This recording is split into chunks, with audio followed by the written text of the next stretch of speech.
Hey yo, what's up guys? I'm a real calisthenics athlete, unlike Sydney Littell. Wow! He's a real YouTuber, unlike me though. And yes, of course, I'm like 5'4" and 54 kgs. And I can do all these skills like fingertip planche, full planche push-up, front lever pull-ups. I can't do a festo. I can do human flag. So basically, I'm going to be talking about Anyways, I was saying I'm going to be sharing my method that I used to learn calisthenic skills extremely fast. For example, I learned front lever in 2 weeks, full planche in 7 months, handstand in 7 months. I'm not proud of the handstand, but I was still learning and understanding and mastering how my body works when I learned the handstand. So anyways, the first tip is most likely an exercise. I'm going to be doing Ian bicycle mode for a second, and I think the best exercise for learning any push skill is the handstand. So why do I say the handstand is the best skill to learn any push skill? Because think about it, most of your body weight is being put on your shoulders, similar to planche, but then the difference is only the straight arm strength. And then we have handstand push-ups.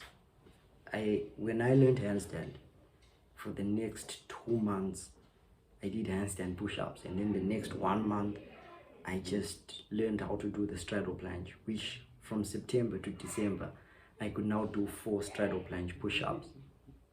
3 months to learn a straddle planche. So we have tip number 2. What's tip number 2? Do not follow every skill's progressions down to the T. Yes, progressions are good, but then going from a tuck planche to an advanced tuck planche, that's really time consuming. What I think is you should build the strength, as I was saying with the handstand push-ups. And then instead of going progression by progression, that will take you more time to master the skill. Unlike when you have the strength and then you just learn the technique, which is what I did. In fact, I did not even follow progressions. I would actually do a progression that I cannot do, like in the straddle planche video I'm going to show you.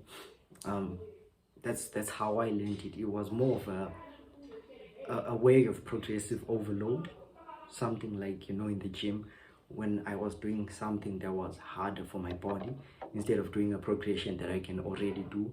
So I gained more strength, but you have to be smart about it, because you can actually get an injury, which is not a good thing and something you do not want when you are doing calisthenics.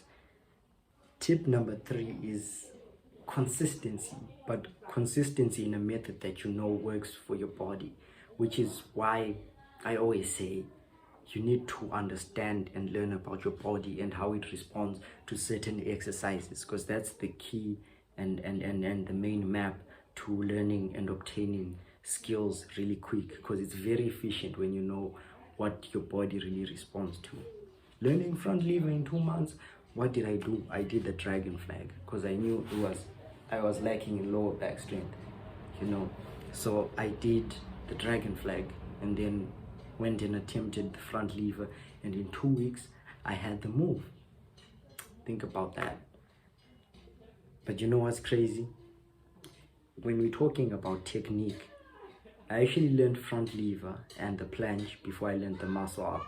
So technique is always key to learning certain skills and understanding the movements. So when you are training, you need a section for technique and a strong base. You can't do anything that I'm saying without a strong base. So listen to every calisthenics athlete out there that tells you need a strong base. I started with push-ups in my room, and then look at me, fingertip planche.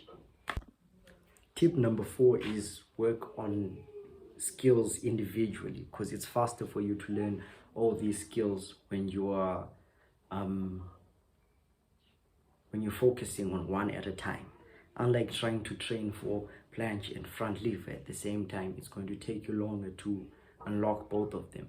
But when you are training for one skill at a time, you're giving your body adequate rest, training, and the most efficient way to get to that certain skill. So almost like specialization.